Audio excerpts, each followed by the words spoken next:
தாவேகா தலைவர் விஜய் உங்களை எதிர்த்து போட்டியிடுறாரு சார். அது எப்படி ஒரு ஸ்டார் தொகுதியா இருக்கு? அவர் ஒரு முக்கியமான திரை நட்சத்திரம் வேற, எப்படி பாக்குறீங்க சார் அதை? என்னை பொறுத்தவரை அவர் உண்மையை சொல்லுகிறேன். ஒரு நிமிஷம் இருங்க. ஒரு நிமிஷம்.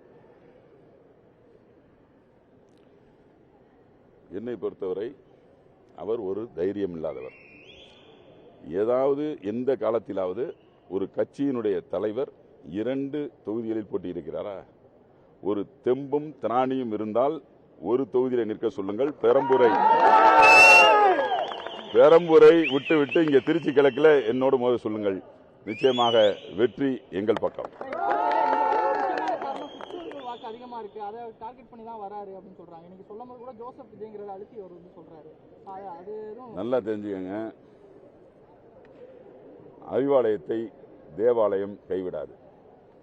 நல்லா தெரிஞ்சுக்கங்க. எங்களுடைய கிறிஸ்தவ மக்கள், இப்ப நான் என்ன கிறிஸ்தவன் தானே, கிட்டத்தட்ட 25 வருட காலமாக கிறிஸ்தவர்களுக்கான தேவைகளை பூர்த்தி செய்வதற்கான ஒவ்வொரு பிரச்சனைகளையும் அடிப்படையில் நான் குரல் கொடுத்திருக்கிறேன். சட்டமன்றத்திலே பல்வேறு தீர்வுகளை மாண்புமிகு தமிழ்நாடு முதலமைச்சர் அவர்கள் தீர்த்து வைத்திருக்கிறார்.